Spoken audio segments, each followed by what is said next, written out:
All right, we are back for another week of Castranger.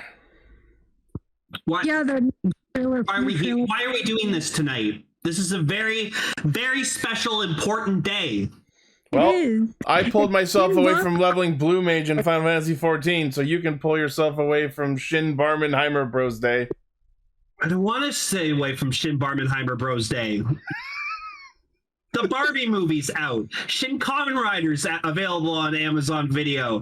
Pikmin 4's out. Oppenheimer's out. The finale of Venture Brothers, apparently. I watched Shin Kamen Rider last night, and the rest can wait.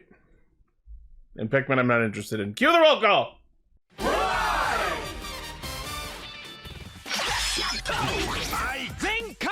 Connect. Loading. Broadcast. Perfect! Show running super savant. Level up! Bluecaster super Ichi. Loud and online. Greycaster Robolane. A spark of courage, the power of dreams. Orange Caster, Global Soft Perka. Casting, criticism, comedy, chaos. Radio Sentai Castranger. Welcome, ladies and gentlemen, and everyone else, to Radio Sentai Castranger, episode 445. It's episode Garchomp, or episode Landshark. One of the most overrated fucking Pokemon ever. Fuck you, I love Garchomp.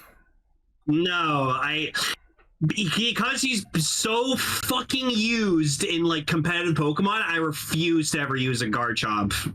Well, I hate how fucking like stupidly overpowered and he's overwhelming. Well, all right there, Mr. Poke Contrarian.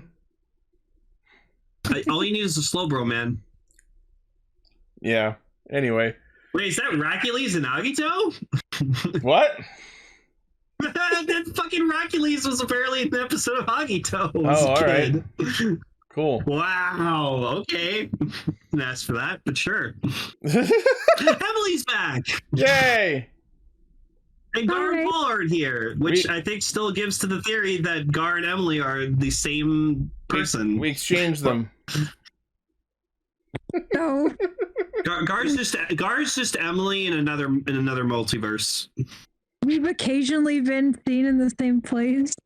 Yeah, that's when the multiverse is kind of crossing, and that shouldn't happen. Those rumors are unproven that you've been seen in the same space. You know how we could prove them? By posting the Shattered Grid script read that will never get posted. Oh God. That. Sorry? Well, I mean, if you look up like the live action trailer or like the trailer live reaction for the Power Rangers movie, Emily and Gar are there too. So.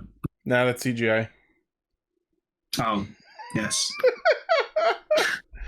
All right. Well, if you happen to be tuning in for the first time, thank you for checking us out. We are a gaggle of Torontonian Kamen Rider Super Sentai fans who talk about those things and sometimes a third thing. And yeah. All right. Our topics for this week are Kamen Rider Geats episode 44, Kingohger episode 20, and our featured topic for the week is the Revice Forward movie, Kamen Rider Live, Evil, and Demons. Demons. Demons. It's not demons, it's demons. I flubbed the line. Fuck off. Demons. So the demons are coming. I also, because apparently the third-party company is making Japan figure art head, I decided to buy a Geats Magnum Boost figure art. Oh boy, our best friend, the school shooter's coming back. Yay! I mean, he's one of my favorite characters in the show, so... he was the character I was most hyped for in the show. I can't believe they're bothering to do this late in the fucking show. They're really reaching. Shooter. He brought a gun to school. That doesn't mean he used it. They're just really reaching for what we pad the last 10 episodes with. Anyways, before we get into the episodes proper, we have some news to talk about. News. What? Okay, I guess so.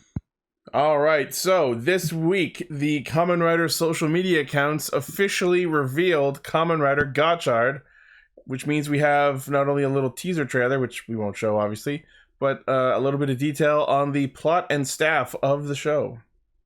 Well, I'll just say this. It's basically, what if Blade and Forze had a baby? Pretty much. That's basically what this is. So, let's see. In this series, artificial life forms called Kemi were created by collecting the best alchemy techniques and are made to imitate all things that exist in this world. There are a total of 101 Kemis, and they are stored in Ride Kemi cards. However, these cards popped out and were released all at once. So it's, say that 5 times fast. Kemi card.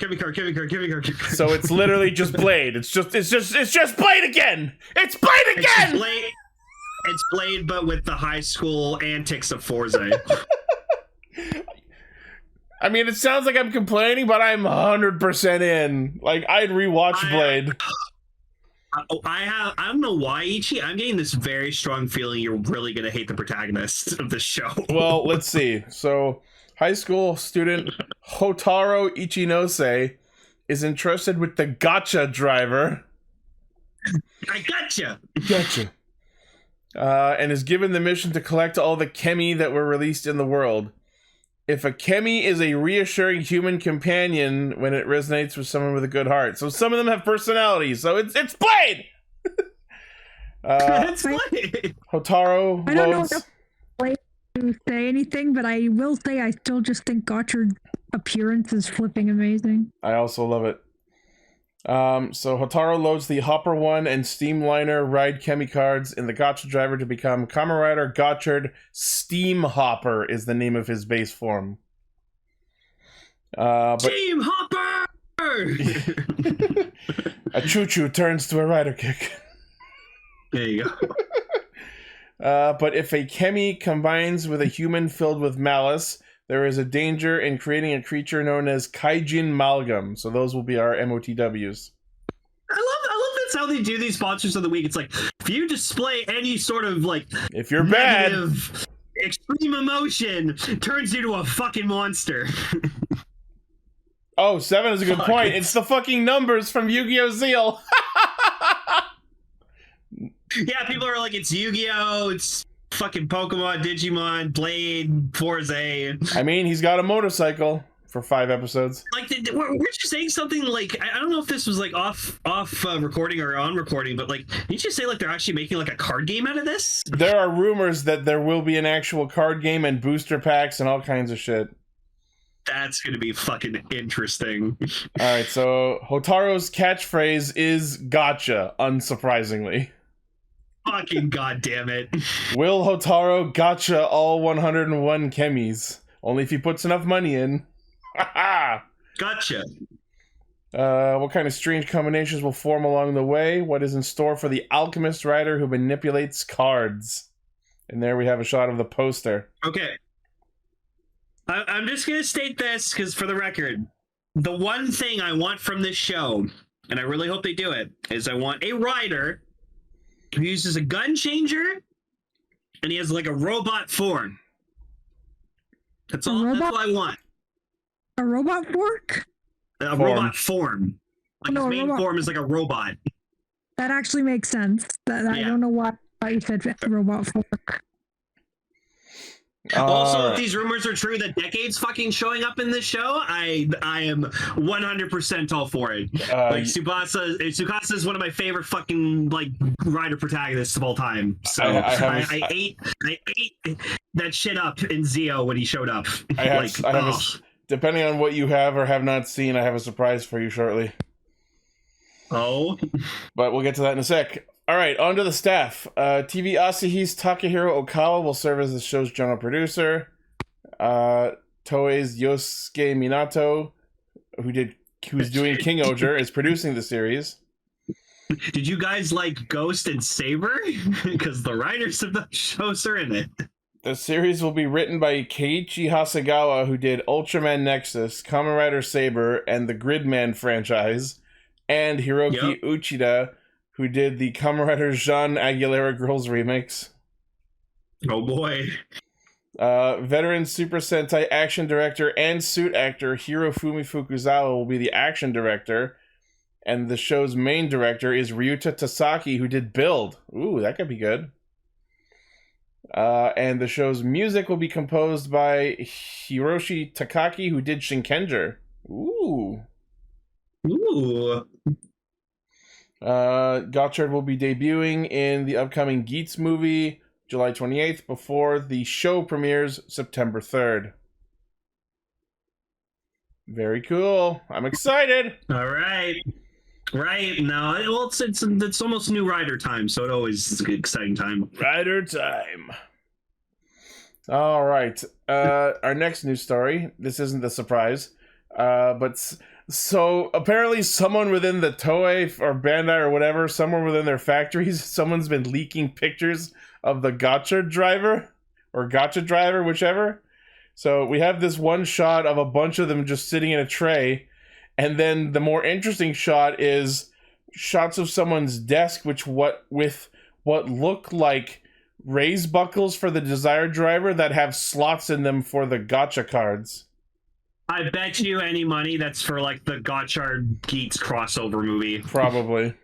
So he's gonna get some like Gotchard buckle where he gets like a card and he puts the card in the buckle and then puts the buckle in the desired driver and then he gets a new form. Yeah, something like that.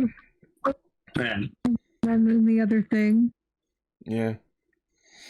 All right, but I think this is an unfinished design because the buckle itself is just like solid red. There's no like design to it. You know what I mean?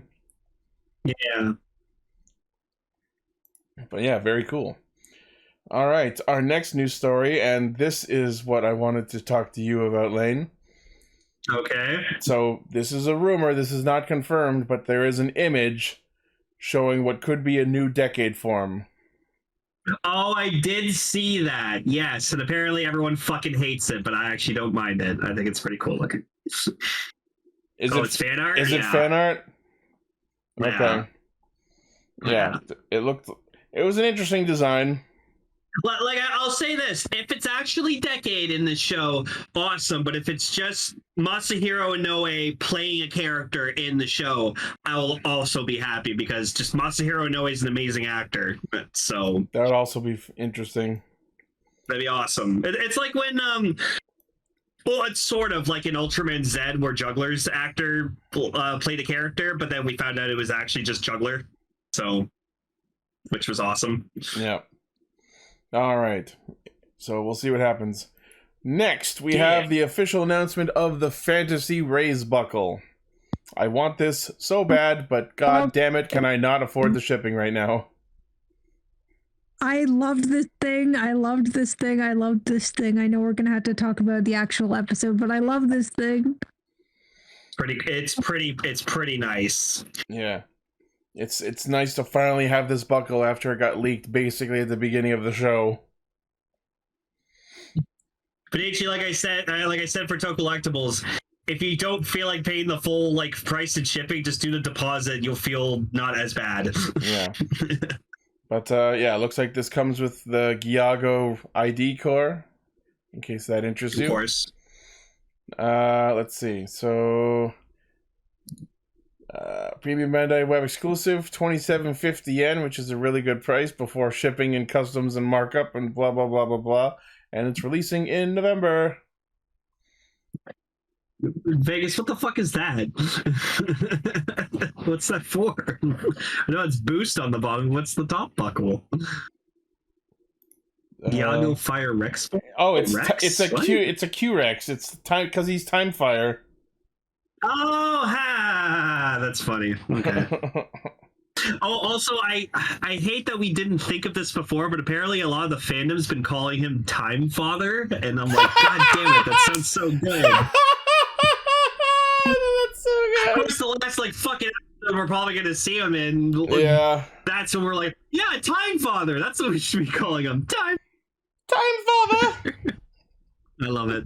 Time Father. All right, very cool.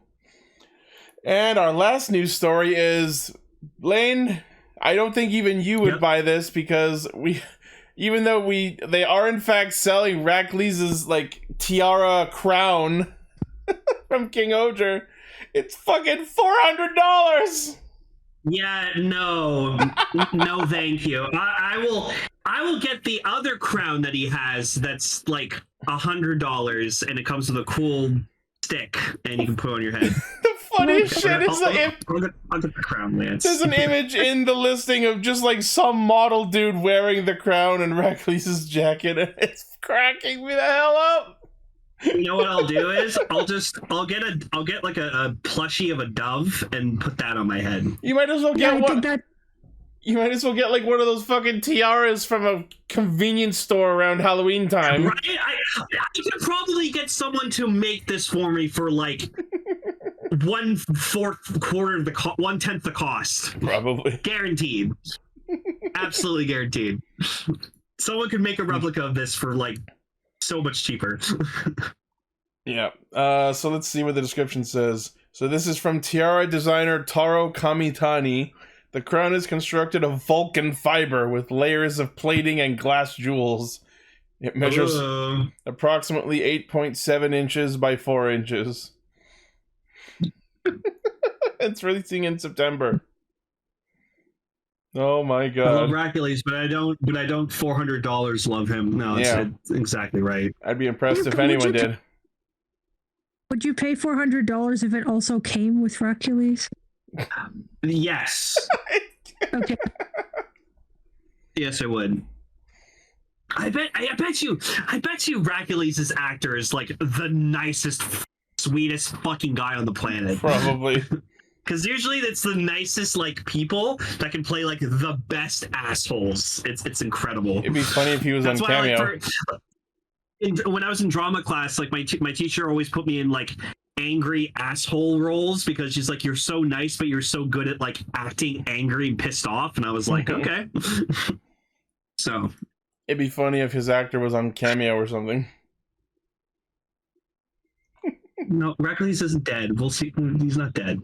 We'll see him again. I mean, we'll talk about it in the episode, but all I'll say is Gira survived that fucking fall. I was gonna say he fell off the same cliff Gira did. Exact same cliff. Exact same one. All right. Well, anyway, that is the news. I had a couple of extra stories, but they are spoilers for Shin Kamen Rider. Yeah. Fuck that crap. The new trailer for the Precure movie F came out. That doesn't really say much about it, but there's a new trailer and it looks really good. Any details about it you want to share that might be interesting? Did I mention Cure Supreme before? Maybe on the show, or there's a new movie exclusive Cure Supreme. Cure Supreme? That's cool. Why does it sound like a sandwich? I'll get the Cure Supreme, please. with extra pickles. I'll go grab her. Here she is. Cute. Yeah, and that's her civilian form there. Why does she look like a The World Ends With You character? I have no idea, but like really cool. Is there element supreme? I have supreme element. I have no idea what her element is. Movie. Really cool. Called Cure Supreme. That's pretty much all we know. Also, it's not going to have all the cures ever. It's going to have like teams of cures from like various seasons that seem almost completely randomly selected. Whoever we can afford to get back. I don't know if it's that. I legitimately don't know what the criteria was that they chose them for, but I am looking forward to seeing it at some point. So this is just that fucking superhero Tyson movie where like a bunch of riders and Sentai fucking teamed up together. It kind of is. Like I said, whoever we can afford to get back. Hang on. I need to see something here.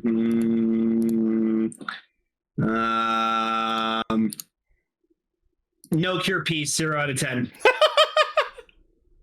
No, it appears to be very I want to say there's some kind of theme or reason that they chose the ones they did. And I thought at first it was, they're all from like really recent seasons, but then we have Cure Flora in there for some reason. And Cure Macaron. Just like if you look at all these different cures, like from all different teams, just the different like hairstyles is just like mind blowing. Like, look at all the hair, look at all the different sizes and shapes of hair. I know it's really neat to see cures from different seasons interacting and see the differences in the art. I forgot about the little baby. I forgot about the little baby in the recent one. So cute. I was gonna say, is the baby there? Yep, she is there. Yay. All right, cool shit. Well, Yeah. way to go, Cure Supreme. Way to be supreme. Yep. She was looking pretty awesome. Okay, sorry for the interruption though. That's okay. No, all good. Including the cave mermaids. Thank you, Seven. All right, well, let's get into Geats. Geats!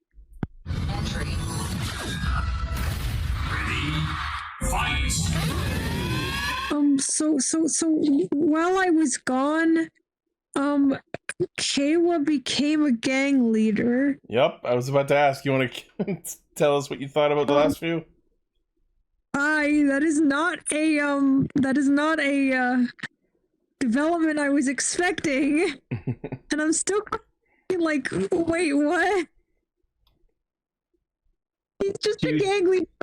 They're just like, that's life now, I guess. Did you love Keiwa's family immediately getting revived and then immediately getting killed? I did not love that at all. I very much the opposite of that. Yeah. Neon's dad's a Kamen now. Yep. That's cool. And Smuri is not quite a goddess, but she's enough a goddess to have white hair and be stuck in a T-pose. She's asserting dominance? I don't know. Basically, this episode just had Neon get an amazing new form that was like really, really, really cool and awesome. And she can use magic circles, and she can make swords appear out of nowhere and make claws out of swords, and also phase through things. And that's basically what happened in this episode. But also, why is KY gang leader now?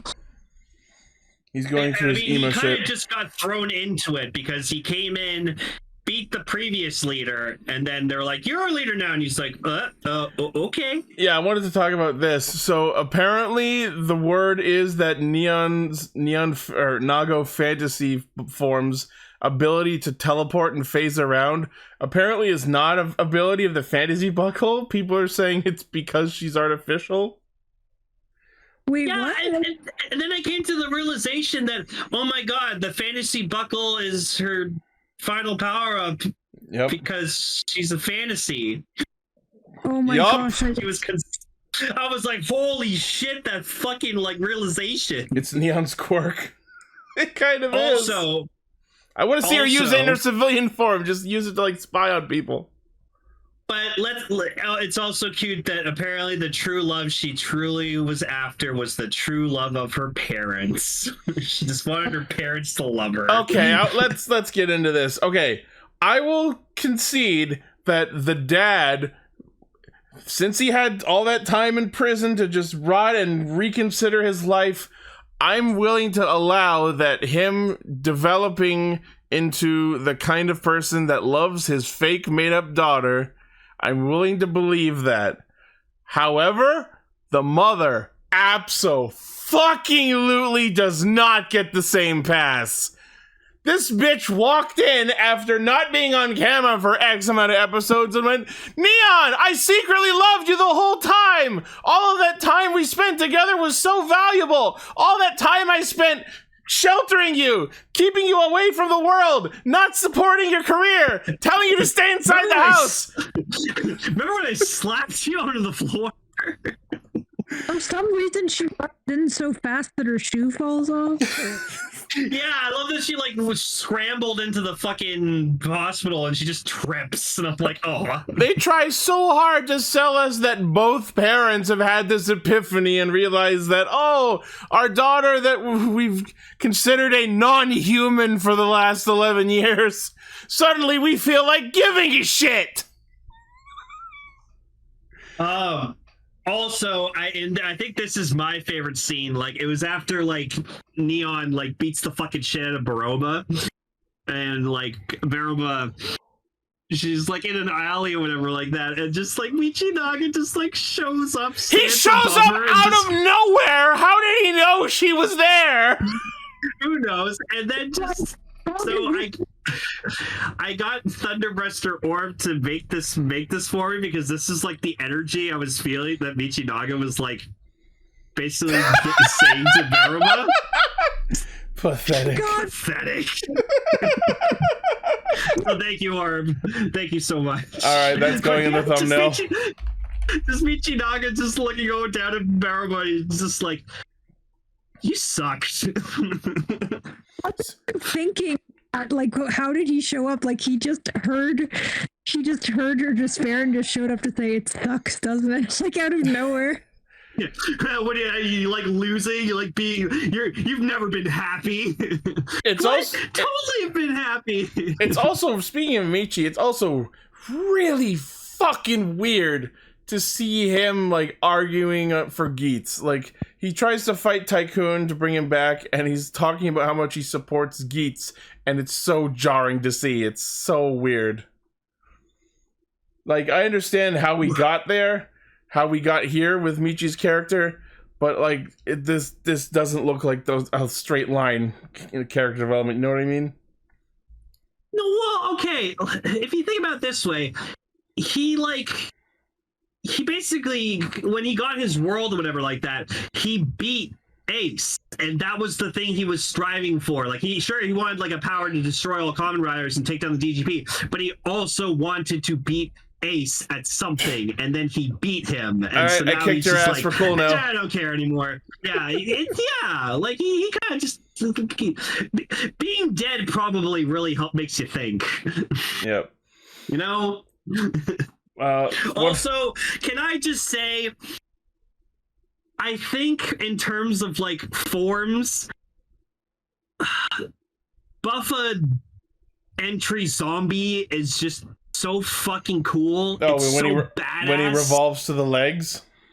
Yeah, I just think the zombie buckle works so much better as like legs than like sure, the top form, amazing, super cool, but I just think it's more raw and super badass as a leg form. I think it's fucking hilarious to see that claw sticking out of the foot.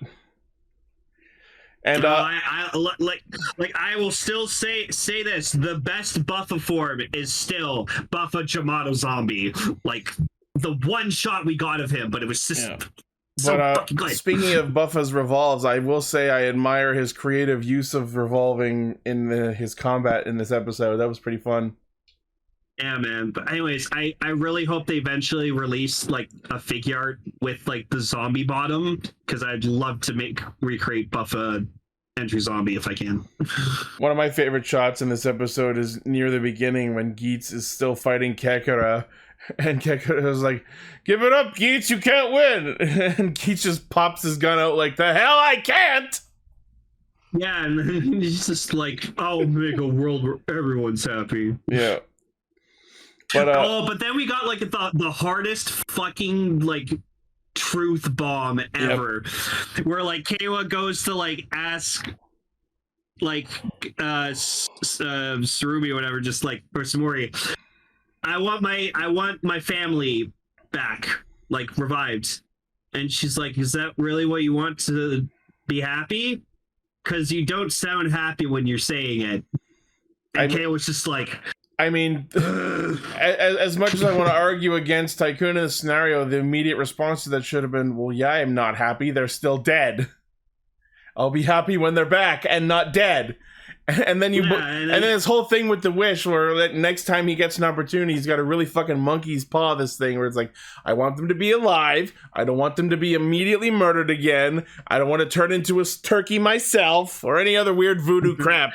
I don't want any family turkeys. You've got that. Let's see what else. Oh, interesting point that was brought up. So they mentioned in this episode that Sarah could have been saved if Tycoon didn't fuck up the world, because Michi was trying to get information out of Daichi about this tree of knowledge that he had. So Keiwa has only made things worse for himself and will continue to, unfortunately. Yeah, he's not thinking straight, that Keiwa. Yeah. But yeah, so the feature of the episode is Nago's fantasy form. I love the glowing blue energy rapiers. I love the teleporting magic and all that crap. That was such a cool fight. Except for the weird couple of seconds where they were like really zoomed into their faces. What the fuck was that about? No, they're trying to be like flashy with their fight scenes again, like they were like early on in the show. Yeah. Sort of weird, like snapping her fingers and like moving around thing too. Like remember when she got like that really cool like henshin in like episode like transformation episode 4, and we were all like, she doesn't deserve that yet. We barely know her. Speaking of transforming, anyone else notice that she has a new henshin pose? Yes, and she got really on the ground after transformation, like very Catwoman-esque. Well, she's a cat. That's what she does. I know, but just like she's like on the floor, like hands sprawled out like claws, and just you hear just like ready fight. So Yeah. I'm like, what the fuck? And based on this, I guess we can assume Kamen Rider Gyago will not be a thing anymore. One and done. Yeah, no, I instantly saw like the core like change to hers, and I was just like, I guess so. Well, time for father to retire. Time, father. He's like, he did the thing he played one game, fought one battle, and retired undefeated. Yeah. He beat Brawly, kicked his ass, avenged his dead daughter, and then retired and handed down the power up to his daughter. Yep. And it's so interesting when you think about the fact that Nago's final form was a fucking hand-me-down. Yep. And then like it was weird. Like I thought like it would have been funny if like the actual Akari came back to life, because it's my God. Because like she was killed by like the rider or whatever. Brawly, like that. yeah. So yeah. But yeah, there's this 1 minute where like he hallucinates seeing Akari, and then she hugs him, and then like it fades away and it's Neon. And I know this would be hilarious, like this would be so bad, but my brain just went like, as soon as he realizes it's Neon and not Akari, just like pushes her away, like no. They never do that, but that's where my brain went in that scene. But yeah, yes, so Nago Fantasy, love the form. I want to see more of her fighting with it. And the fact that it's a one-sided buckle means that we could potentially see her combo it with beat form, which I would also really like to see. I'd like to see her use it with Golden Fever. Yeah, I saw someone did fan art of like Fever Fantasy, and it was pretty rad. Because I feel like that'd be nice as like a full-on suit, you know? Yeah, then we get double the swords. You know what I realized why I really enjoy the entry, like, raised buckle bottom forms more. I think it's because I get a mixture of, like, the blank form with, like... featuring thick legs. Gimmick form. Yeah, basically. So, like, Magnum Boost is... or, like, entry Boost is fucking cool. Like all of them are cool. But, like, Zombie's the best one. I'm not a fan of the no-shirt thick pants. I am, like, it was weird. Like when I first saw it, when Geats did it with like Zombie, I was like that's so fucking cool. Well, he did a really badass finisher attack with that form, so You really did.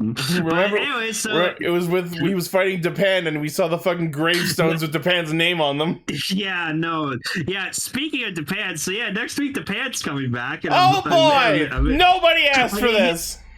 He's not gonna last a whole episode, so it's he's gonna whatever, fucking but, like, die. Well, yeah, of course he's gonna fucking die. He just shows up with Magnum, haha, and Geats pulls out 9. Fuck! Shit!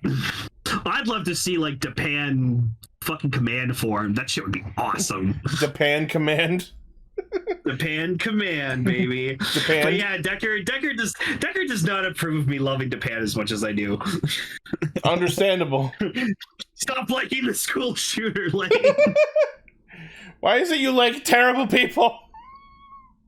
I don't know, I find those characters interesting. I was saying, like, imagine it was like a recurring villain in this show. It would have been so cool. And that's not the only writer showing up next week's episode. Apparently, Cross Geats from the movie is in the episode too. No, or at least like they showed a shot, so it might just be flashbacking to like the movie. Because maybe like does the movie come out like the same week? I'd have to check, but they wouldn't do a flashback in the fucking episode preview. I don't know. I feel like they've done that before. I don't know. But anyways, hopefully I'll get to see some good Cross Geats action because I like that suit. Yeah. Emily, any other thoughts? I know we've been talking a lot. No, it's okay. I mean, I kind of said everything at the beginning. Like, fantasy's really cool. I don't like the gang leader. Can't get over that, huh? I'm the leader of the gang. I am. It's like in a show if like Emily became like a leader of a gang. She'd just be like, I don't even know how this happened. One moment I was here, like I was like getting like a blizzard at Dairy Queen. The next moment, apparently I run the Yakuza. Imagine, oh my fucking! That'd be a fun like little short film skit to do. Just like, what if Emily was the leader of a gang? TR Wolf 2K in our Discord actually brings up an interesting point. If we combo fantasy and beat, does that mean we get powered up elemental spells? Thundaga, Firaga, Blizzaga? Yeah, like her swords that she like manifests get like thunder, fire, ice power. Oh, I would love that. There you go. I'm sad fantasy doesn't come with like a weapon. I feel like that's a missed comes with the opportunity. energy rapiers. I know, but it would have been cool to have like a cool like actual rapier, you know? Yeah, no, I completely agree. Even though she does like wield one as a weapon at one point, it would be cool if there was like an actual physical gimmick weapon. You take Sabala's fucking Seiken and fucking repaint it. Bam, fantasy rapier. There you go. Oh, someone chopped change up the book slot to a buckle slot. Someone on DeviantArt has shooped up Nago fantasy beat form, and it looks just as cool as I imagined. Not bad. Yeah. Yeah.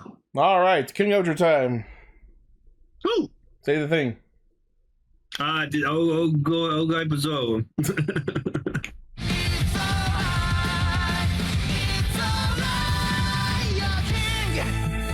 So the episode just fucking opens with the wedding.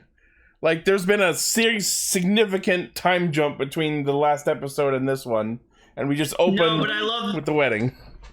I love the Racles' just big braiding, just being like, "Okay, I'm gonna marry Suzume, so that way I have a connection with Tofu." And you know what makes this? You know what's the funniest thing about this wedding? This means that technically now Gira and Racles are brothers-in-law with Kaguragi. Yeah. Oh my god. Fucking Racles being like, "You're gonna call me Big Brother now?" Yeah, just fucking Racles just feeling so uncomfortable fucking saying it. And I was just like... Just Kaguragi's like minutely subtle facial changes as the wedding goes on are just fucking beautiful. He's just looking up and like, oh, this is nice. Yay! Oh boy. But apparently what's going on is, according to the laws of Gokhan, or the International Countries Agreement, whatever the fuck, because Gira declared a duel, a trial duel, that apparently allows Racles to have an extension of time where they can't really do anything to him. And apparently, even though Racles tried to murder them all, Yanma's fucking fart pillow prank counts as the restitution for that. So doing anything more beyond that is not allowed, according to Rita. And I'm like, that's kind of unfair. And apparently, however, how much time has gone since like the duel was like claimed. Apparently, Gear's been in a cell the whole time. Which, yes, according to the current legal situation, Gira is still actually a traitor to the crown and a rebel. So, all right, I guess, if we're going to play this by the absolute letter of the law, sure. And I love that, like, Gear just starts doing his, like, evil laughter, and Rita's just not fucking having it. Just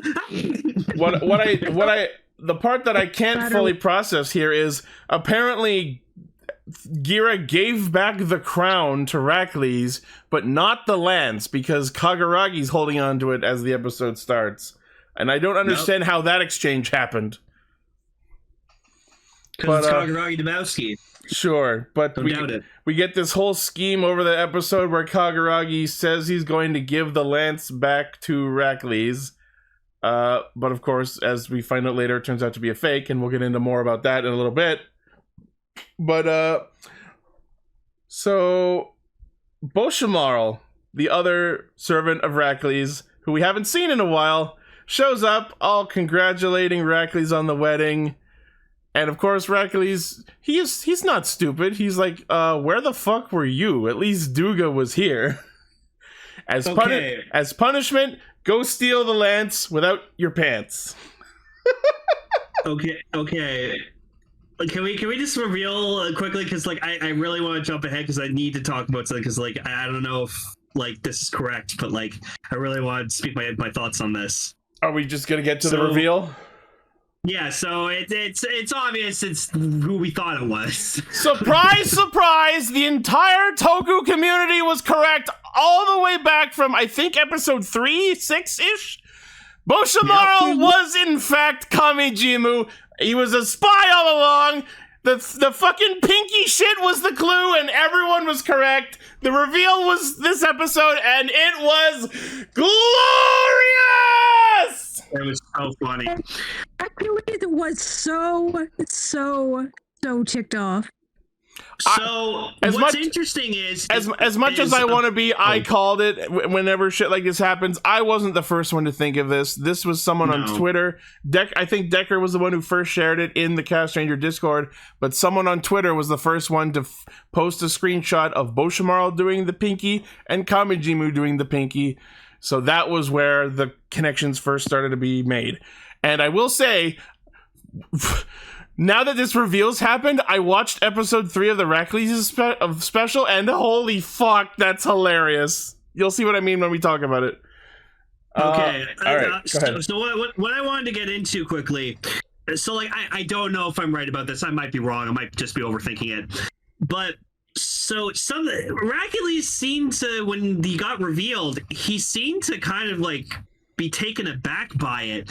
And then he asked him, he's like, where's the real one? And like he comments, he would be like bones by now. So now dead. I'm just thinking, what if he's the reason Racles became so corrupt? What if he was manipulating him and getting into his head and making him this way? It might have been because they even outright showed us that King Racles was like almost the exact opposite. Like he said he wanted a kind of country where everyone was protecting each other, and then he that's brought up by Kira, and then he like outright goes against that. But what was the turning point? Because that is such a turning, like that is such a turn. Like there had to have been something, right? I'll say that it's not off the table. Boshimarl being the corrupting influence to Racles, if that is the case, it has not been hinted to or alluded to at all. There hasn't been any single moment where Bolshamal tells Racles or gives him a recommendation to do something bad or cruel or evil or something that he wasn't otherwise going to do. So if that is the situation, they're going to reveal it with no lead up to it. I'll say it's a possibility, but I don't think that's what's happening. That's not the theory that I'm going to operate under. There definitely was something between Racles' childhood and adulthood that changed his outlook on being a king. But I really hope we see that. I would consider the show a failure if we didn't. The way it's been such a focus. But like, yeah, I think we're gonna get into it at some point. But perhaps not anytime soon, because this appears to be what I refer to as the end of the Racles arc, for now at least. Yeah, no. So like some people are like, oh yeah, he's gone. I'm like, no, that's why like in my tweet about him, I said we will miss you for now. We have not seen the end of Racles. The show wants you to think he's dead, but let's remember he fell off the same cliff Gira did. Yeah. Gira fell off the same fucking cliff and he survived. So, but he didn't get. When Gira fell off, he wasn't knocked off by a super form's final attack. So let's keep that in mind too. That's true. But Racles is a tough son of a bitch, so yeah, I'm holding on hope. I'm like Kevin when Takatora fucking got his ass kicked. We all thought he was dead. Kevin held on to hope, and look where that came. But so oh, sorry. No, go ahead. It just feels like Jeremy is happy to be back to being his very riddly trickster self. He's good at pranking. He's happy that he finally has something useful to do. Yeah, which is make duplicates of stuff apparently. Fake. But yeah, so we have this second round of the duel trial, and I love that not only the quote unquote promotional art for the trial that Rita has, but all of the signs that the people pull out of their asses completely out of nowhere are all using art of Racles before he got his fucking cloak stolen by Gira. Oh yeah, those are probably just like it's like in Fable 3 when like you do like loading screens like between sections, or like you go into like Bowerstone and you just see like posters of like your evil fucking brother just planted on posters. That's what it reminded me of. I also want to shout out Gira doing the full ass bop it when he henshins the first time. Oh yeah, no, like Gira's cool, man. I really hope, and like I saw in the preview, and like it really put like a sad like look on my face. I really hope that now that he's going to be the king of Shugadam, I really hope he drops this whole fucking evil king thing. I really hope he drops it. I also hope he does, but I don't think he will. Well, although, yeah, because I was like, oh cool, maybe he'll drop it. And then the preview, I see him doing his evil laugh, and I'm like, no, stop it. Like you have like the reason he was doing all that was because if Racles is justice, I'll be evil. But if Racles is not in the picture anymore, there isn't really a need for him to keep that shtick up. Exactly. So hopefully there will at least be less of it. I hope he does evil laughter, and then Yama just comes and smacks him up the back of the head. Knock that shit off. Yeah, stop it. But Get some help. We're getting ahead because there's a lot I want to highlight this episode. So yeah, of course. At different points of the episode, we get to see both of them use the super form, and I actually kind of like that for a change. It's the non-sequenced version for both of them. I noticed that when Racles uses it, there's no like King O Kuwagata Oger call out. Only Gira gets that. I think it's just because. Like we're not really meant to see it with Racles, ever. So. But what I was really surprised by is this episode. After transforming into his super form, Racles pulls out the fucking king's weapon. Since when did he have that? He's never used it before now. It looks awesome in the super form, having him wield the sword and shield. But it's just weird that like he's had it but never used it before now. You know what I mean? Makes sense you'd have one. Yeah. It makes sense that he has one. I'm actually kind of disappointed that his wasn't a different color scheme as well, you know? Yeah. Just like, that could have been an easy palette swap they could put up on Premium Bandai. Very true. But yeah, so the duel happens. Everyone else does the whole grabbing the lance stick. And then we get Racles' fake surrender, where Gira says that if Racles admits his crimes to the people and surrender and apologizes, Gira will surrender, keeping in full mind that if he loses, he gets exiled. And that's a ballsy move to make. But Yeah. it speaks to Gira's character to have that kind of faith in his brother, as estranged as they are. But Racles decides to make another tactical error and do a real dirtbag move by pretending to surrender and then slashing Gira across the face. Yep. And he's just like, fuck you, you piece of shit. And But then does the other fatal mistake of basically showing the entire kingdom that he's an asshole. this motherfucker forgets that the cameras are rolling and gives his whole "the people are my tools" speech with everyone watching. And even good old Todd's like, fuck you, Racles, you piece of shit. I was so happy to see this man, this zealot of a follower of Racles, finally have his faith broken, literally broken by way of smashing the sign. It was glorious. But yeah, no, even I'm like, Kira deserves to have the throne. I love Racles, he's my favorite character, but like I've always known going into the show that he was like the villain. So it's like villains don't win. He was eventually going to fall, and this was the fall. Yeah. Exactly. It's more so just like I enjoy him as a character, and I just like seeing him on screen. I like seeing him do stuff. I like seeing him as a cool silver fucking ranger. He's super badass. So yeah.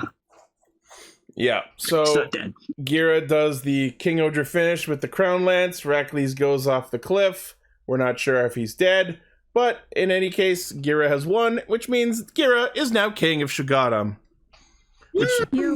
Which means we're entering the second half of Fable 3, being the king. Yeah. So it looks like next week's episode is him being tested for kingly qualities by the other kings. So that's probably going to be a fun episode. Yeah, that's kind of interesting. Yeah. He's gonna have a nice fun day with Big Brother Kagaragi. Yep. And also there was one. I love that Kaguragi's his fucking brother-in-law. Yeah, they're brothers-in-law now. amazing. That's just a thing that happened. I wasn't even thinking that Actually, we have to consider that. Actually, if Racles is dead, then they're not related. Oh, true. So it's still up in the air. I feel like even if you're like, you know, the connection to your in-laws died, they're still your in-laws. I want so bad for like as Kaguragi's doing his test to Gira, just like, call me Aniue. We're brothers now. Oh, that's gonna be fun. And there was one shot in the preview where Rita reveals their face to Gira. They will never show that on camera, not this early. Oh my god. It's like the equivalent, like that's like the equivalent of like a woman like taking their bra off in front of a dude. Just what? I wasn't gonna go there, but sure. Well, that's what I got from it. Like it was just like Gira's face. It had that energy. Yeah, energy. Just like a woman taking her bra off in front of you. Whoa. A face bra, exactly, 7. But yeah, excellent episode. The prophecy we've held since the near beginning of the show has finally come to pass. Oh, it feels so good to be a Sentai fan these days. Racles, you are gone for now, but you will come back. I know it. Perhaps later he will miraculously come back. Miraculously. That is going to be the name of the episode when he does come back. Someone make a note of that. Pin that. Miraculous. I love that. I'm writing it down. I love you, Ichi. Well done. That's what I do. Oh, shit. All right. Well, before we get to the feature topic, I am assuming that Emily did not watch it. No, I did not. I'm sorry. But That's okay. guys, and I will see you around. Yeah. And Yeah. stay safe and happy Shin Barbenheimer Bros Day. Yeah. Hell yeah. Okay, bye. Bye-bye. Bye. All right. Feature topic time. Woo.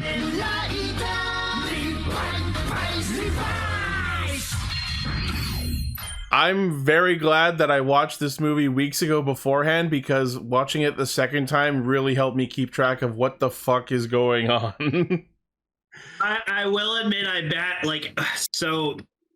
I watched this at like 8:30 in the morning. So like I woke up like half an hour beforehand. I had no food in me, no caffeine. I was still waking up. Why would you do that to yourself? I don't know. Well, because like I don't know why I didn't watch it last night for some fucking reason, and like I just watched it in the morning. Because usually I do the reverse. I watch Rider and Sentai Friday morning, and I watch the feature topic the night before. But anyways, so I followed it to the best of my ability, and you know I feel like I got the gist of it. So it was a cool movie. I'm glad I got to see George. Yeah, it's always good to see George.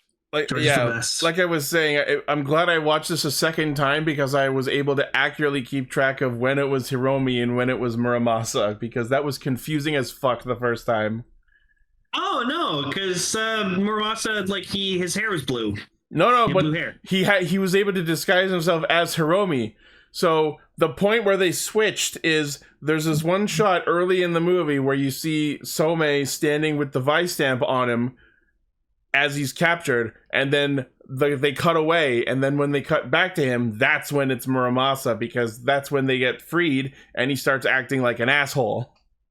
I figured it wasn't him, because like he was being like so serious and shit, and I was like, nah, this doesn't sound like Hiromi. I know what Hiromi is. When I first watched the movie, I thought, I just chalked it up to, well, he just got tortured, he's probably not feeling very personable.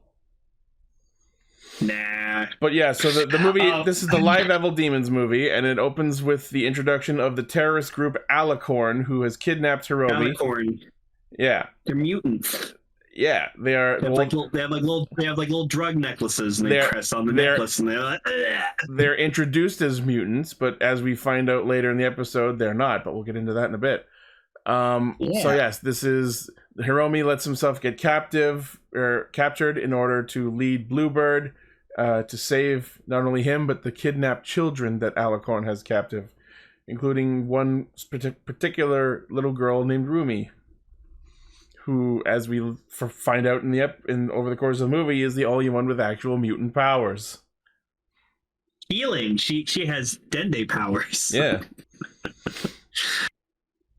We also found out that this next to the scientist, he basically cured Hiromi's condition, where he had the internal organs of an 80-year-old. Dr. Ichimura, with his gene research and his device, the Trans-Amzer, manages to get Hiromi's internal body back almost nearly perfectly back to normal. So that's good. Also, a lot of fucking violence in this movie. Like, I keep forgetting it's a V cinema, so they're able to just like beat the shit out of people more. Oh yeah. I also really I remember that was the thing in the Excel movie. In the Excel movie, it was just like Ryu just beat the shit out of people constantly. Oh yeah. I also really like the music video opening, quote unquote, that they had here. This felt like if this was a fucking actual show, that would be the opening. It was really, really good. There are way too many points in this movie where they were just like transitioning into a fucking song, and I'm like, all right, is this a movie or a musical? Like, come on. I liked it, and that theme song is fucking awesome. I've added it to my phone. It's such a good fucking song. I think it's called Come Alive, I think it's called. Come Alive, that's right. Yeah. Come alive. Yeah. But yeah, I never realized until this movie that Hiromi speaks so fucking quietly. Are we Especially sure? with Rumi, he's just like, are you all right, Rumi? It's okay. Well, he's speaking gently to the child who has been tortured and scared. But he did that to everyone, and then just like, so I just like, I came to the realization that like, fuck, man, Hiromi just like, he speaks so quietly, and then when he's like fucking pumped up, he just screams everything. Yeah, he's trying to be a hero. So yeah, we get this whole arc of the movie where quote unquote Hiromi picks up Rumi from the Igarashi bathhouse and then starts chasing her when she realizes it's not actually Hiromi, and then actual Hiromi gets framed as a kidnapper. Yep, and Rumi even got to wear one of Sakura's shirts, apparently. So that's what Ichi said. Yeah. Also, we got to see Ichi, which was nice. Thanks for showing up in the Revice Forward movie. Well, hey, like, right, but then now he confirmed that he does have his memories of Vice intact. So Yeah. that's good. He remembers. What was really interesting to see is that apparently Hana and Tamaki have formed their own fucking detective agency, because what the fuck else are they doing? Yeah, they're like we do the dirty jobs that Bluebird wouldn't do. You mean finding people? That's all they asked you to do. You mean Twitter? I still love they're called Bluebird. Yep. I love that they steal the like park janitor's van, and at no point they allude back to it. They don't return it. They don't feel bad about it. Just, yep, we stole that van. Also, one of the mutants we saw, because we saw the Alicorn leader, and then we saw like this like muscular guy, and then like this woman. And as soon as I saw the woman, I was like, holy fucking shit, that's Yoko from Ultraman Z. I'm like, that's amazing. Because she's from Ultraman. She's a really fucking good character. Probably like one of the strongest female characters we've ever had in Ultraman. So it's really cool. She's like Boba. I would not have known that. I know. Yeah, it was Yoko from Ultraman Z, Thor. So I was like, I know that face. I know that face anywhere. So they posit that this other Hiromi is potentially Hiromi having spawned a new devil because of that shot early on we see with the chameleon stamp. But of course, that was a mislead. That I questioned. I was just like, and they even make a reference to it. They're like, but we destroyed his devil in the first episode. I was like, we killed him in episode 1. And they're like, well, he could grow another one if he's like really fucked up. But it's Hiromi. He's not. Yeah. He's special. He's a protagonist. He can grow 2 demons. Yeah. It's because he's demons. Oh yeah, demons, not demons. It's demons. We can have 2. You know what? That's the name of the episode. It's demons, not demons. Sure. There we go. All right. But yeah, so we get introduced properly to Muramasa when he reveals his like slightly blue hair, his pimp ass suit, and for some reason a fucking katana. Well, yeah, because his name's Muramasa, so he looked at the sword when he like decided to call himself that. I'm like, okay. I have a sword. I guess I'll call myself Muramasa. That checks out. Moving on. We're not going to question it. Well, yeah, because I would just remember that filler arc in Bleach where like the Zanpakutos rebelled and like the main villain was named Muramasa. Yeah. Well, yeah, Muramasa is the name of a sword. Yeah. But of course, Natsuki and them show up, and the fake, even though they spot him in his true form for a second, he puts his disguise back on and goes, I'm the real one, get him! And Natsuki and Tamaki don't question it and just immediately launch onto the other one without asking a single fucking question. Yeah, no, I was even waiting. I was yelling at like during the scene at like be like, Rumi, fucking like confirm. Even chime in here. Sakura please. smartens up when she looks at the other one and sees that he's enjoying the other one getting his ass kicked and went, maybe it's possible that that's the wrong one. Well, also Rumi did say like, that's not him. Yeah. It's Shadow Hiromi.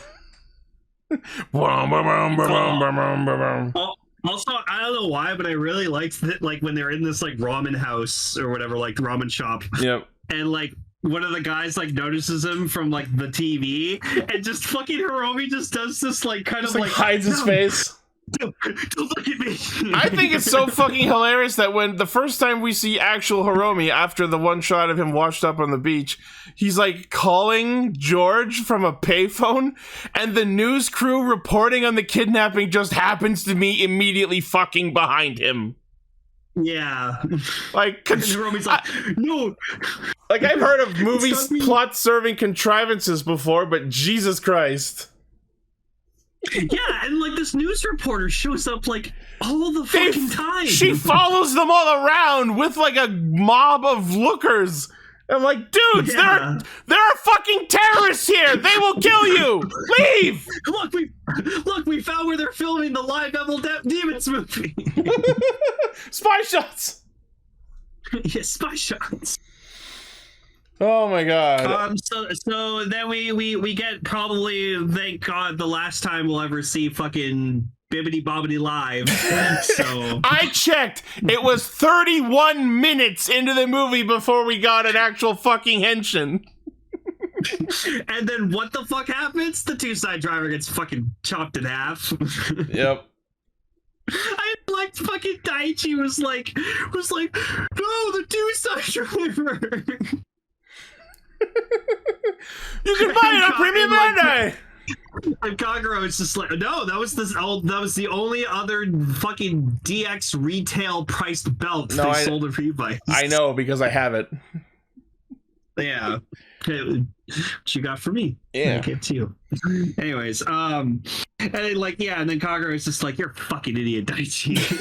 I'm gonna go work for the bad guys. Fuck you. I'm gonna go work for the bad guys. Fuck it. And like, it was that very moment where I'm like, this is Kagero we're talking about. He's always up to something. He is, in fact, always up to something. And I want to point out, regarding Kagero, the shots they have in this movie throughout, where Daichi and Kagero are on screen together, that's the most seamless fucking editing I've seen out of Kamen Rider in a while. Like, I couldn't tell at all that this was like superimposed footage. The editing was really, really good in this. I feel like they had to make sure that was good because it's like, you have the same actor playing two different characters, so and they do it. Another good instance of the same character twice is when Hiromi is fighting Muramasa. The way they cut back and forth between the two of them, where each of them is clearly fighting a stunt double we don't see the face of. Really, really well done. Oh yeah. But yeah, also Kagero is just not a dumbass. He's never been a dumbass. Yep. So. But, so George shows up and hands Daiji the Mega Bat stamp and the Giant Spider stamp, along with the Demon's driver.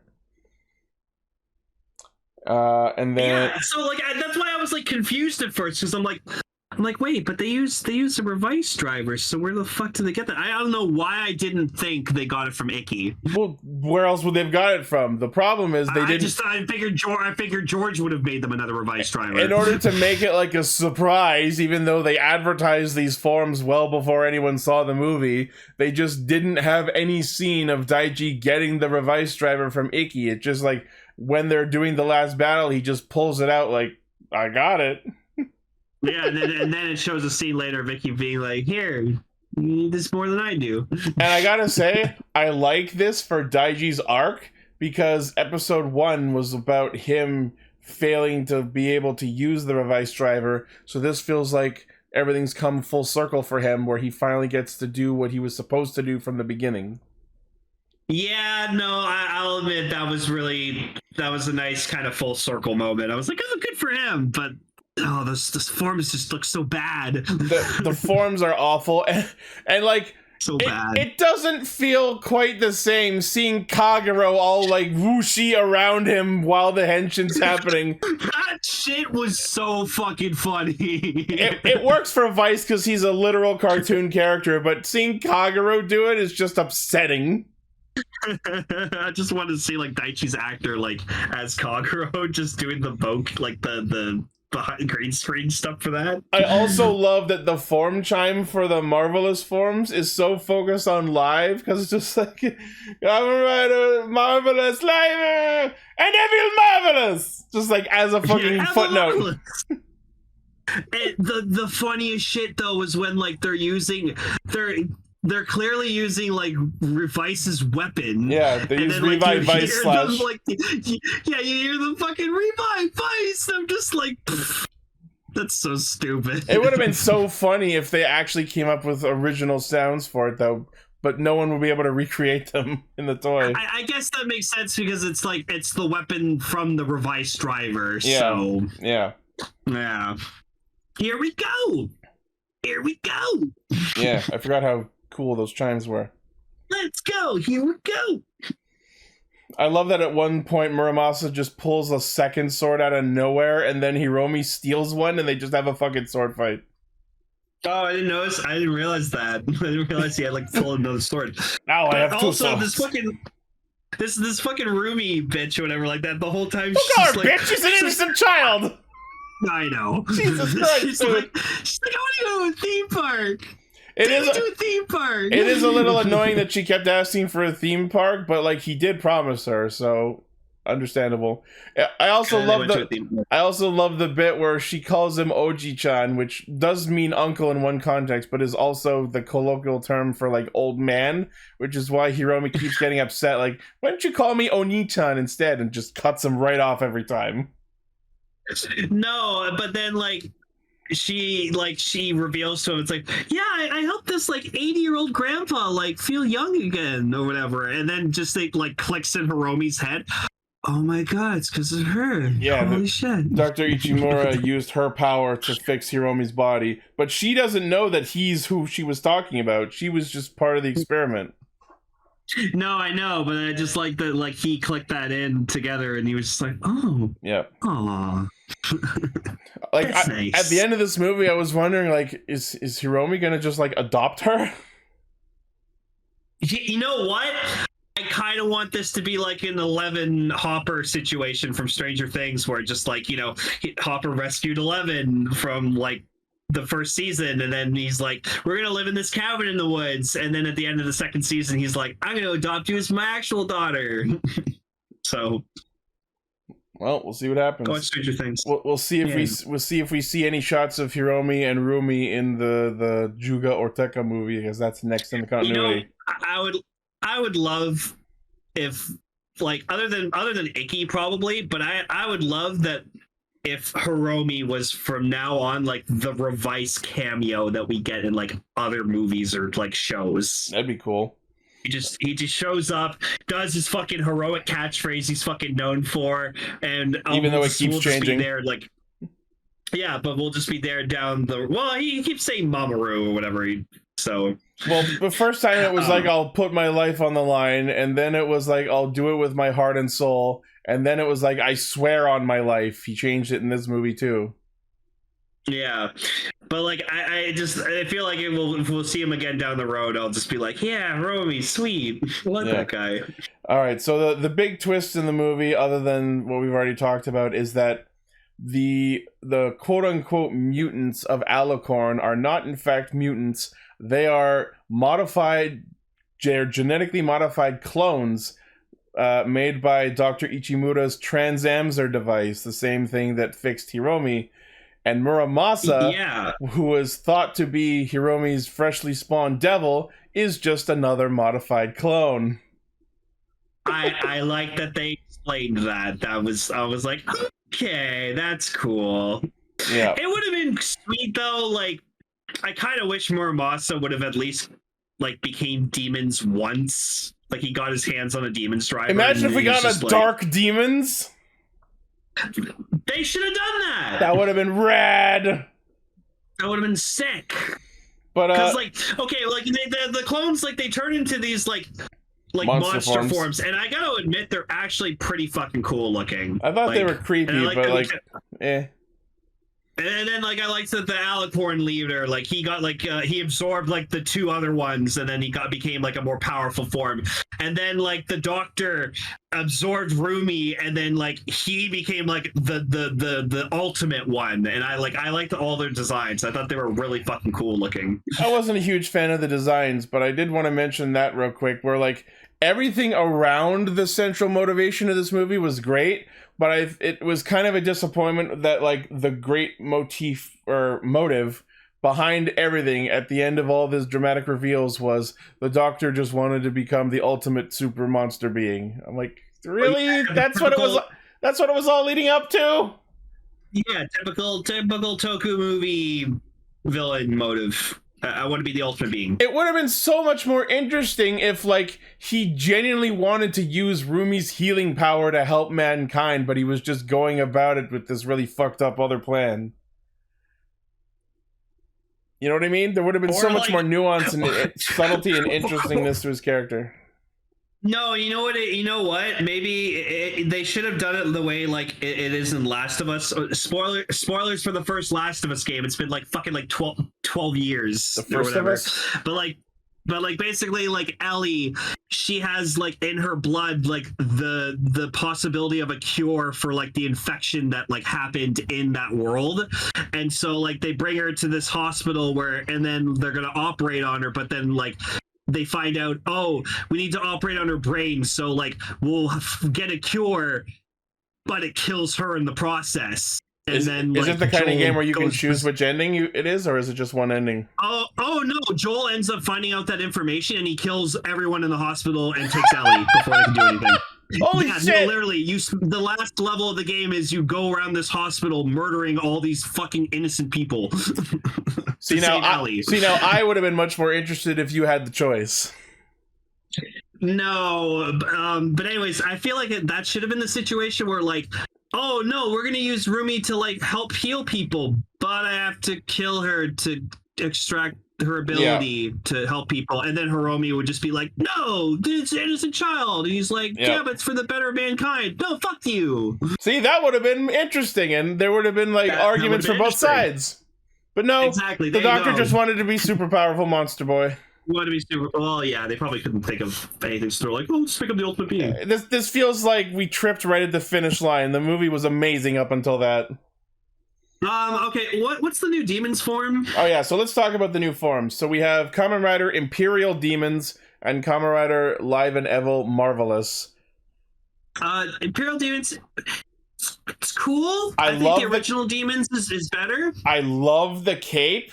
The face. I love the cape too. The face is a little much. Also, it sucks because it's literally the same henshin chime because they can't do anything about it, so they just pitched it and warped it a bit to make it sound different. It's the same chime as normal demons. Like, I'm on to you, Toei. You can't fool me. I don't think so. Yeah, and then of course, Live and Evil Marvelous just look like they fell into a vat of cotton candy. Fucking terrible. Like it's awful.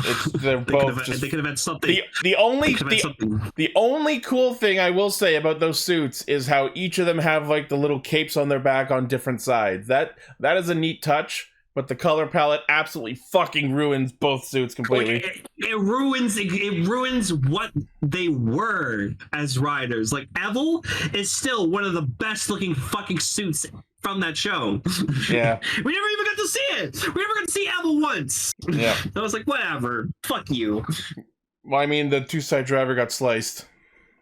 Oh, you know what? They probably had to repaint the Evil helmet for make this form, so we're probably never going to see Evil ever again. I don't know. Those little markings on the helmets feel like they were just like sticked on. You know what I mean?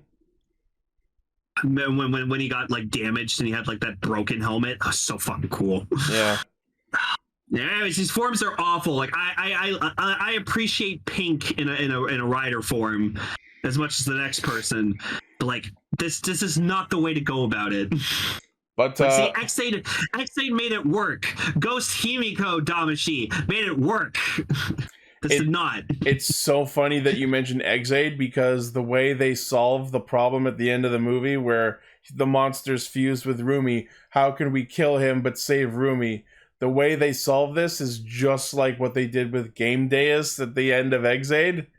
We remembered the best fucking scene in Exade ever. we remembered the belt has a gimmick. The Revice driver can separate people from demons. It will probably work with separating this asshole from the innocent child. Just like how at the end of Exade, they separated Masamune from Game Deus by using their level 1 forms. Yeah, oh god, I love that scene so goddamn much. Yeah, and then like at the end, like they do it, and Kagura's just like, "Oh, thanks for filling me in, guys." We shouldn't have had to tell you. You should have known. Call back to earlier conversation because of your betraying us plan. And then also like sorry, go ahead. Go ahead. Oh, I was just gonna say, so like also like Daichi had like a really like down moment in the movie, and then like Iki's just like, let's go have a bath. It'll make you feel better. And it does. It, like he has like a nice brotherly conversation with his older brother, and it helps. It kind of helps him get his head together. So because that's what like Iki's not the smartest, but like, you know, he's a good big brother. Yeah. He's not smart, but he's wise. Exactly. He's good to talk to. Yeah. Also, we didn't get to see Mommy or Dad Igarashi. 0 out of 10. What the fuck? True. Come on. Where's baby Koshiro, damn it? Yeah, if you're gonna have the Igarashis in a fucking movie, you gotta have the entire family. That's what this whole show is about. It's about fucking family. It's about family. Bonding. Found family. Now we have a new That's family. That's what made Revice so good. That's like, what made Revice so good, was because it was about the family bonding. And now Hiromi has his own family, maybe. But yeah, I love it was just they took Rumi to a theme park as he promised, and it was literally just probably the cast being filmed at a theme park. And of course, George fixed the two-side driver eventually. Oh, okay. I didn't even notice he did that. Oh yeah, it was near the end. It was right before they went to the theme park. There you go.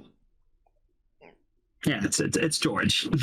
George is the best. We get the ending music video with flashbacks throughout the show and just shots of the entire cast, including Ortega, I think, weirdly just like hanging out, and they were all dressed in like black themed street clothes. This felt like they were shooting a fucking ad for a clothing line. Oh yeah, we're gonna watch the George or Ortega movie. Yeah, that is next in the continuity, and that will be further along in our topic schedule. It is on the list. Okay. But yeah, so this movie was cool. It was a nice expansion, I will call it, of like other characters, because like, you know, Iki's was resolved, Sakura's was resolved. This was more about Hiromi than Daichi. So Daiji, I guess they just couldn't. I guess they just thought Hiromi couldn't carry a whole movie by himself, so they needed Daichi to be in there too. I think the best thing about this movie is that we got closure to the whole Hiromi's body aging problem. You know what I mean? Yeah, I mean, like I was hoping that they would fix that. So and now they have. Yeah. So aside from my problems with the main villain's motivation, overall I think this was a very good movie. New forms are meh, but the action was great, the editing was great, the character development very good, and of course George Karizaki, the best character in Revice. Not a lot of George, but at least he was there. You know what? It doesn't matter. Like, we get a whole lot of George, whole little of George. As long as we get George. Well, we're gonna get much more George when we talk about the Juga Ortega movie. I cannot fucking wait. George is gonna be so fucking awesome. I've been listening to the theme song from that movie, Frenemy, so fucking much. I still can't believe that there's a fucking song in Kamen Rider called Chair. That too, yeah, that's Tycoon Bujin. Oh my god. So stupid. Kind of, but it's a good song, so who cares? Anyways, let us know in the comments what you think. Do you like Demons in Evelyn Live? Yeah. Will you miss Bibbidi Bobbidi Live? Because I will. And yes, we No, know it's it's cool fun. Evility Live, and I like the suit. Blah blah blah. I will never, ever, ever fucking call it by its actual name. I I'm understand it's a committed to dumb calling name. We've talked about that plenty, but it's a good suit. I am committed calling it Bibbidi Bobbidi Live for the rest of my life. All right. Well, that is Castranger for this week. Thank you all for listening, watching, liking, favoriting, sharing, subscribing, hitting the bell, and being awesome. Jikai Radio Sentai Castranger. So, this came out very recently and was subsequently subbed. It wasn't in time for this week, but to celebrate the quote-unquote closure of the Racles arc of Kingohger, next week our feature topic will be The Secret of King Racles Part 3. Yay! My boy. Yeah, so you get a little bit more Racles before we put him in the box. And as you can see, I changed my profile picture on Discord to Racles with the dove on his head because I just love it. So I think I'm just going to keep that as my profile picture for the rest of Kingohger's airing. It's the crown he deserves. No, exactly. It's the crown he deserves because he's a piece of shit. Sell that on Premium Bandai. Like I said, like I just enjoy Racles as a character. Like he's just a character and a cool ranger. So. All right. Yeah. Well, thank you all once again. As always, the primary source of our hijinks is castranger.podbean.com. From there, you can find our Facebook, Twitter, Discord, Patreon, merch store, and all of our cool shit. And of course, I would like to give a shout out to our currently active patrons. That would include Blaze, Armorhide, Sentai VT, and Mike Harper. And a quick extra thank you to Sentai VT for tuning into my stream the other day. Oh, I forgot one more part. Yeah, like also Hiromi like saw like I forgot what the fuck his name was, like the mentor. Like his previous captain. Oh, Wakabayashi showed up, or at least he hallucinated him. He like a hallucination of him. He's like, "You got this, Hiromi. You're good." Oh, also I forgot like his old college buddy was in it too, like his old trainee buddy, who's Ultraman Victory from Ultraman Ginga. So I don't remember. he was like that. He was the guy with the long hair. He was like one of the two trainees that was like with Hiromi when like because the other one was Patron Songo, and then the other one was Ultraman Victory. They're in like one episode. I don't remember. You know, remember he was the guy that we thought was going to be the next Demons, and then he ended up. Yeah, like one of them was Ultraman Victory, the other one was Patron Songo, and she ended up being like a spy. Oh yeah. There were flashbacks and such. But yeah, I just love that Hiromi was just freaking hallucinating Wakabayashi, just being like, "You become a true hero. You got this, kid." Can I get a hug? No, vanishes. I thought it was a flashback at first, and then I was like, "Oh, that's a cute flash," and then I was like, "Oh no, this is actually happening in real time." Oh fuck, he's actually crazy. Going crazy. Well, anyways, yeah, sorry, I just wanted to bring up that point. Yeah. So. All right. Well, thank you all once again, and we'll see you next week. Goodbye. And remember, stay demons. Yep.